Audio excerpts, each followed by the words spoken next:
mucha influencia por parte del Museo Thyssen en Madrid. Teníamos todas nuestras jefaturas, al final cuando arrancamos, todas nuestras jefaturas eran del Museo Thyssen de Madrid.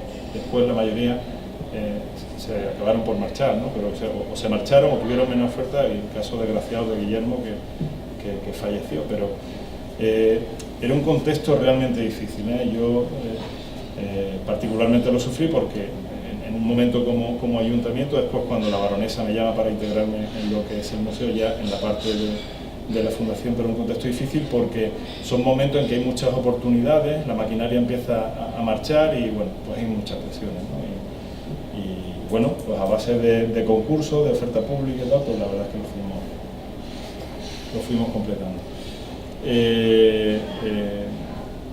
Se hizo la presentación del museo en Madrid, fue con ocasión de Fitur, hubo un gran lanzamiento, lo mismo que después se ha hecho en estos últimos museos, de Pompidou y Russo, y bueno, fue también una ocasión importante porque era, digamos, el salir el Museo Thyssen con el Museo Picasso de base, pues suponía cambiar, o sea, confirmar que la ciudad de Málaga iba a avanzar hacia otros objetivos, particularmente el de la cultura. Allí hicimos la presentación, ya tuvimos algún problema con el primer jefe financiero que se había seleccionado. En fin, tuvimos un problema, tuvimos una mesa. Yo estoy contando todo, un poco de la historia, pero está en la prensa.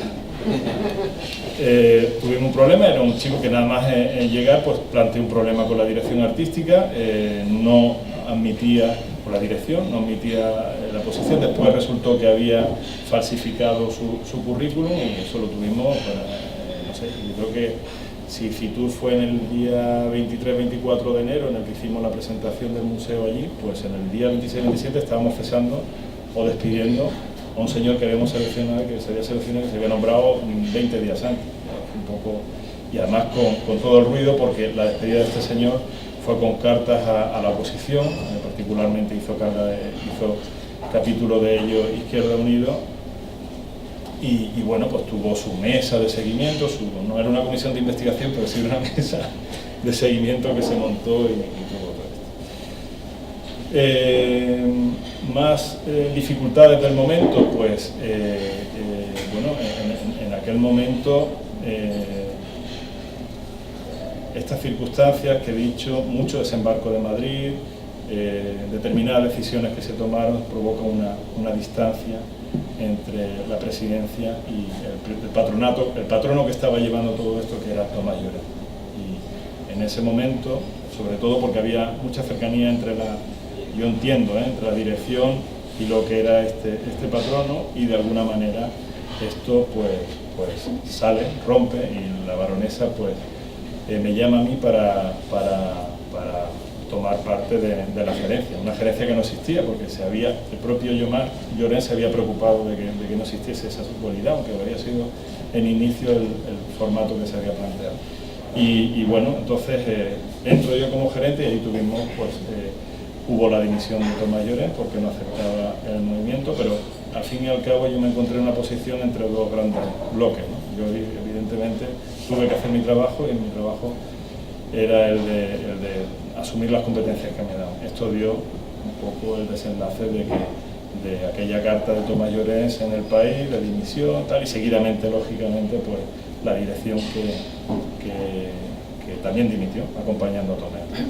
Esto fue un poco el arranque, que además la mayoría lo recordarán en prensa, y que fue un poco desgraciado. Bueno, y después llegó el museo y empezamos a funcionar, y empezamos a aliviar todo esa deficiencia que habíamos generado sin quererlo, y que el micrófono, perdón, todas aquellas diferencias que habíamos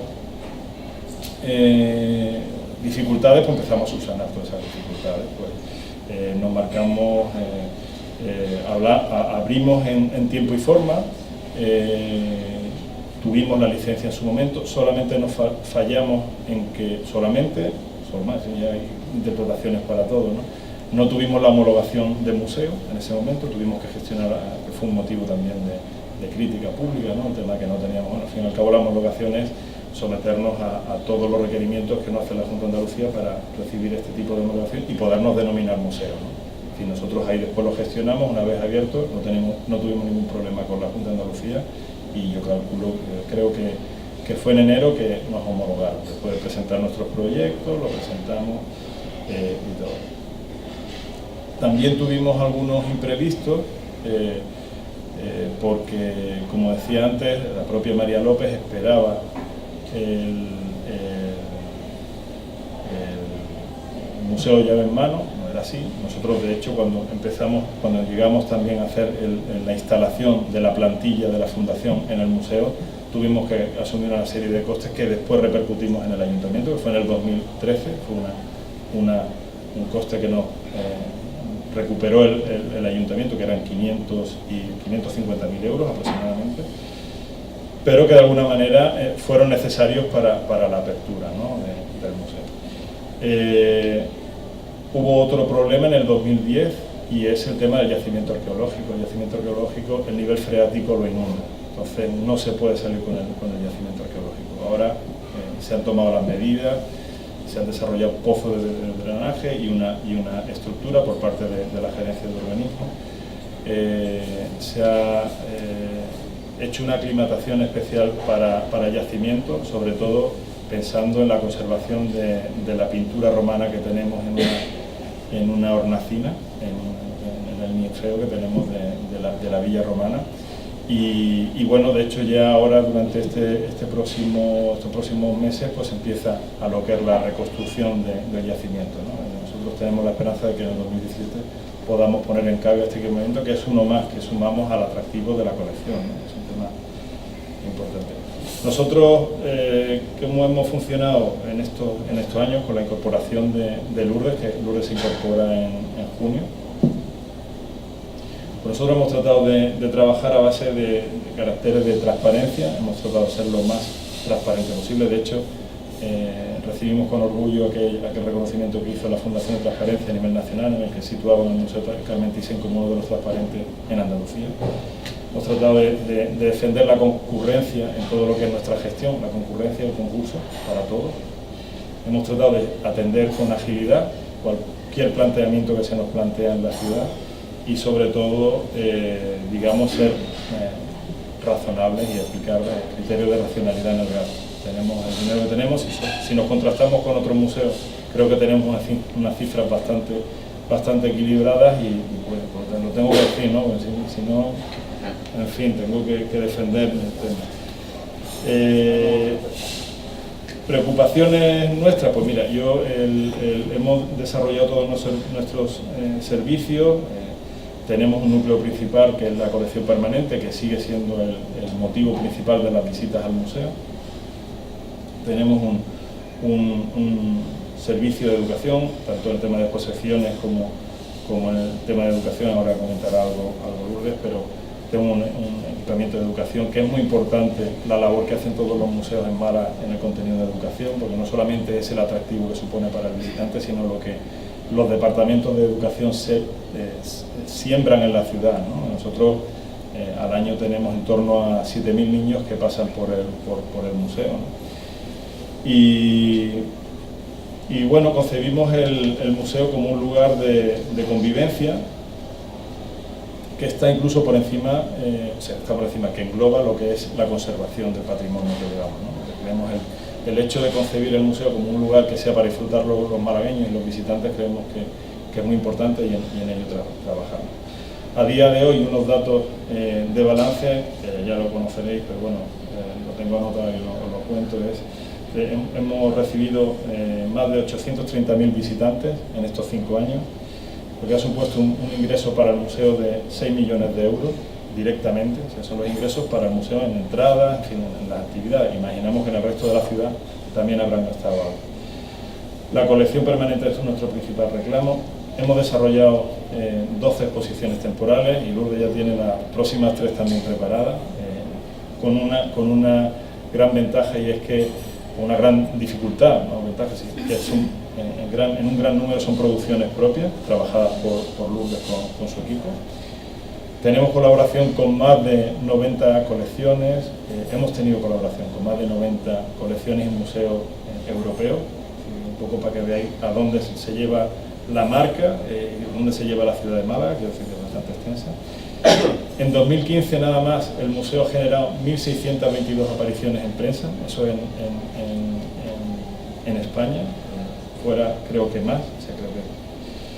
y lo que supone un volumen de impactos de 186 millones de impactos. Yo no sé cómo lo calculan, pero esto lo hace Kantar Media, que es la que vemos del grupo A3 Media, y pensamos que son nuestros consultores y nos hacen esa información. Yo, en fin, son muchos millones, pero es el dato que nos dan, ¿no?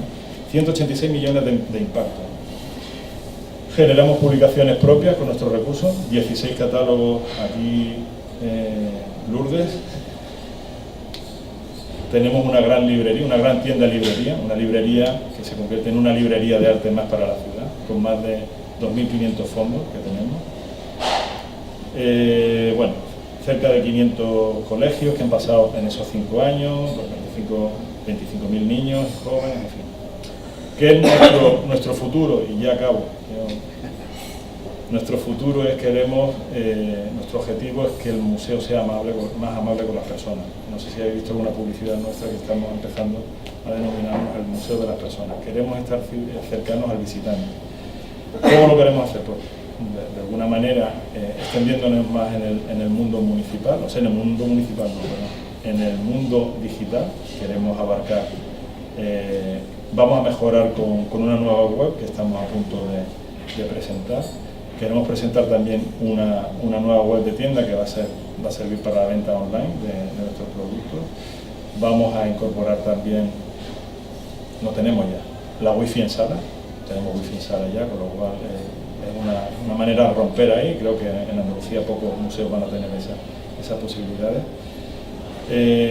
Estamos trabajando en ser un museo cómodo, somos conscientes de que nuestros pasillos, nuestros espacios intersalas, están un poco vacíos, están un poco tristes, pero bueno, tampoco queremos completarlo, queremos dar comodidad, queremos dar un lugar donde sentarse, queremos recuperar la terraza que tenemos, abrirla para que se pueda sentar alguien, disfrutar simplemente o estar mientras que la compañía hace una visita a sala.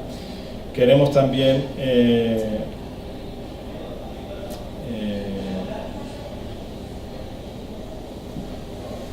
trabajamos también con nuestro personal de sala. Somos conscientes que el puesto de sala es un puesto difícil porque es un puesto estático. Queremos hacer que interactúen más con el visitante. No estamos hablando de hacer un puesto de mediador, pero sí motivarles más en facilitar determinada servicio o consejo al visitante, ¿no? En ello trabajamos y bueno, finalmente queremos que el museo Carmen Thyssen sea un museo que el malagueño lo sienta y que lo haga suyo, ¿no? Es decir, queremos ser el museo de los malagueños, y ese es nuestro objetivo. Y para eso hemos activado recursos como el entorno Thyssen, los amigos del museo, Jardín de Elena, tarjeta Bacum Museum con los hoteles como el Vinci o como el Petit Palace, en fin, una serie de líneas que estratégicamente nos vinculan a determinados sectores de la ciudad, tanto turísticos como sociales, bueno, de colaboración, en fin, colaboramos con todos los que se acercan a nosotros, un poco y nada, yo disculpar todo lo extenso que lo he contado. Yo creo que es una manera de relatar lo que ha sido mi experiencia, para mí ha sido fantástica y quería compartirlo con vosotros. Muchas gracias.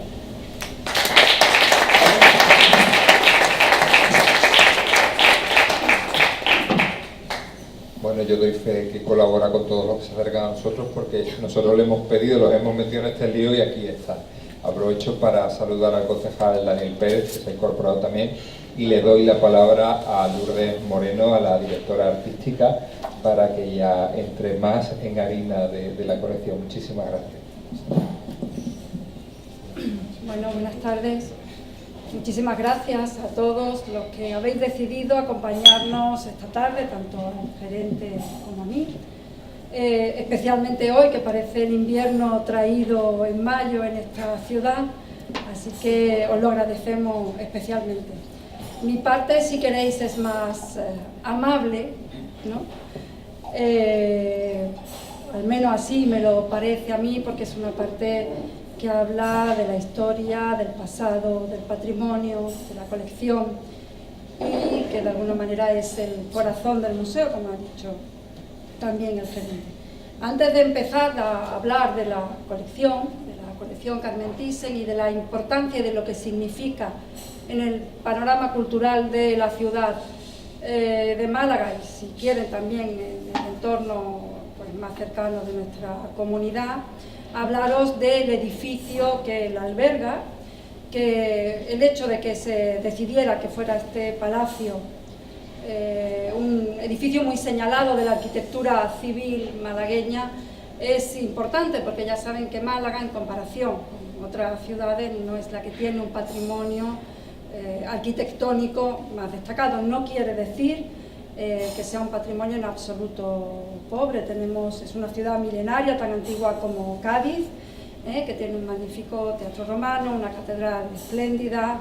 Alcazaba tiene muchos edificios singulares, pero es verdad que el centro histórico quizás estaba carente de una cierta revisión. El hecho de que se decidiera, aunque es cierto que el Palacio Villalón ya había comenzado a trabajarse como su rehabilitación y el Ayuntamiento ya lo había adquirido cuando comienzan las conversaciones con la baronesa Thyssen, con motivo de otro proyecto que era hacer un museo de la ciudad, un museo de historia de la ciudad, pues es muy importante para nosotros que se haya recuperado ese ejemplo especial de arquitectura civil doméstica malagueña. Es un edificio que se encuentra en una zona muy especial de la ciudad, la calle que nos cruza y que casi llega a este otro ilustre edificio también por su historia, era el decumano romano. Ya saben que las ciudades romanas se montaban como campamentos, y ellos, que eran muy pragmáticos, un pueblo de militares y muy pragmáticos y dominantes también, lo hacían en forma de cruz latina, y el cardo era el que iba de norte a sur y el decumano de este a oeste, es decir, comunicaba el río, que entonces era navegable, tampoco quiere decir para grandes barcos, sino para barcazas. Era navegable y era muy importante para nuestro edificio también, y ahora os cuento por qué, y desde allí iba cruzando lo que ahora es la Plaza de la Constitución, calle Santa María, y llegaba hasta el Teatro Romano. Era la calle que comunicaba el Teatro Romano con el río. Y eso es también muy importante para la historia del edificio, porque los yacimientos arqueológicos que se han encontrado en el subsuelo del mismo cuando comienza a realizarse la rehabilitación, pues nos cuentan que allí hubo una factoría de garum. Hay también enterramientos bizantinos ya más tardíos, hay dos factorías de garum del siglo III después de Cristo, y desde esa calle que era el decumano se conectaba con el río, y de allí iban hacia el puerto y hacia Roma. Ya saben que el garum era una especie de producto de pasta realizada con pescado. Realmente la receta no se conoce a ciencia cierta, pero un pescado en salmuera que era muy apreciado por los patricios, por la clase elevada, y que se producía en todo el levante español. En Alicante también hay muchas zonas que se han descubierto de producción, y en Málaga. Y dos yacimientos, dos importantes zonas de producción están bajo el museo. Incluso parece que hay, me parece muy curioso, ¿no? Pero ya cuando lo pongamos en visita pública ya se explicará a su debido momento. Hay también una zona incluso de venta, de pequeña venta de ese garum para la ciudad. La parte más importante se exportaba. Incluso el Hotel Vinci, que también está tan cercano, ya sabéis que tienen también esos yacimientos de esa misma fecha. Lo más significativo es unas pinturas que han conservado su cromatismo porque quedaron sepultadas, y eso es probablemente lo que hace del yacimiento, pues en esa cronología y en ese momento, pues el más importante de la provincia. Así que sí, estamos trabajando en la actualidad con mucha ilusión para que el público también pueda conocerlo, ¿no?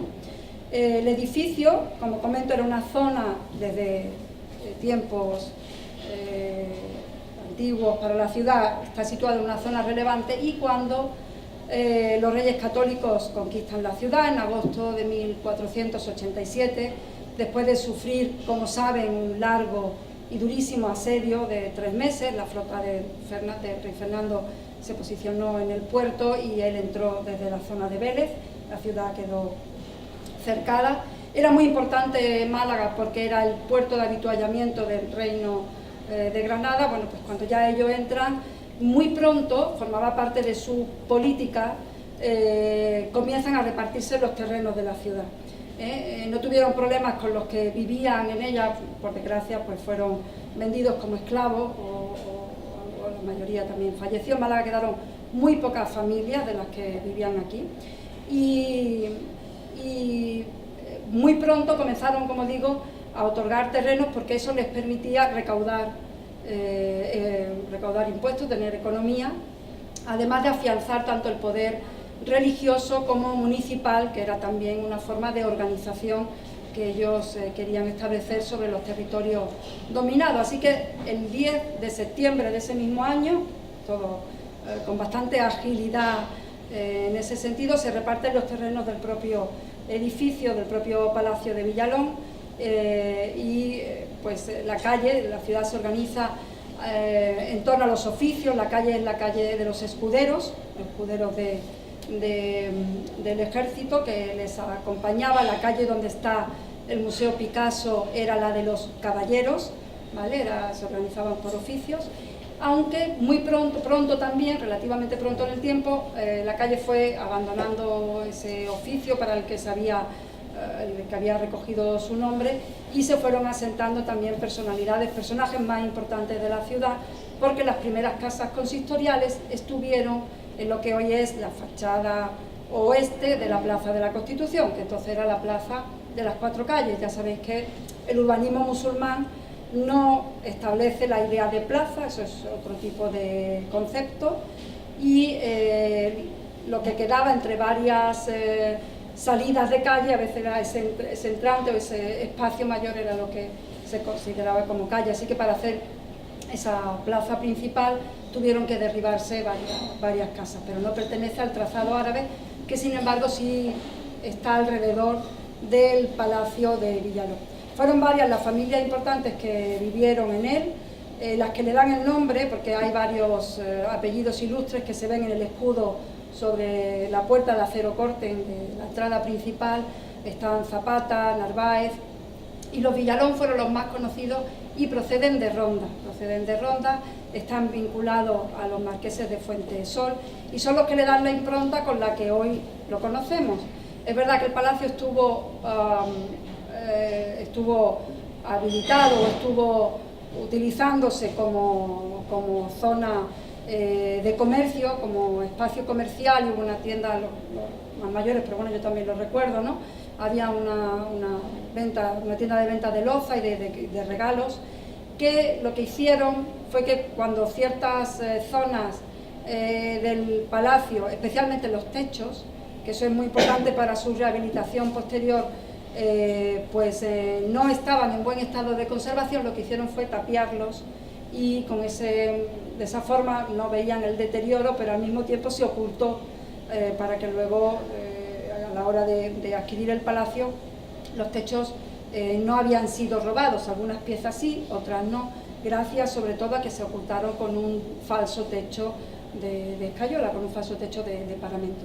El palacio se organiza en torno a un patio que tiene la singularidad de que no es completamente cuadrado, sino que tiene un ala, una doble arquería en la zona oeste, que le da una elegancia especial de logia renacentista, de logia romana. Es un patio de arco de medio punto, con columnas de orden dórico, aunque las más antiguas son poligonales y el arquitecto Rafael Roldán las ha dispuesto con muy buen criterio en las esquinas, y las de orden toscano originales que se conservan están justo a la entrada principal, ¿no? Lo que se encuentra en la entrada principal. El segundo piso es de arco rebajado, de arco casi escarzano, y están enmarcadas las de la planta baja con un alfiz que es una reminiscencia árabe. pero aquí lo podéis ver, tanto lo que es la loggia de uno de los laterales como el arco rebajado de la segunda planta.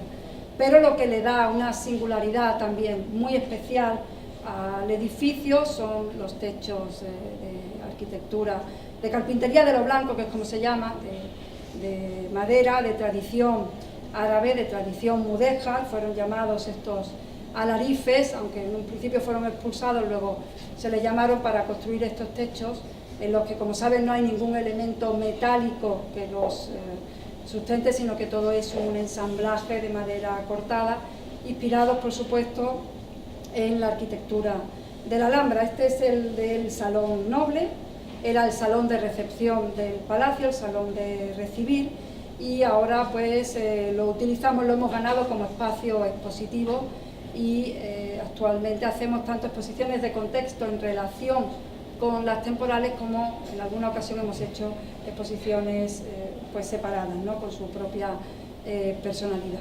El edificio tiene 7.000 metros cuadrados y 5.000 se dedican al espacio público. Es un edificio en ese sentido con muy buen aprovechamiento de lo público, ¿vale? Para que tengáis una idea de dimensiones, pues el Museo Picasso Málaga tiene unos 9.000 metros, lo digo a grosso modo, y el museo que se va a abrir próximamente, el Museo de la Ciudad, el Museo de Bellas Artes, pues tiene 17.000 metros cuadrados, hay diferentes, 17.000, 18.000, ahí andan, ¿no? También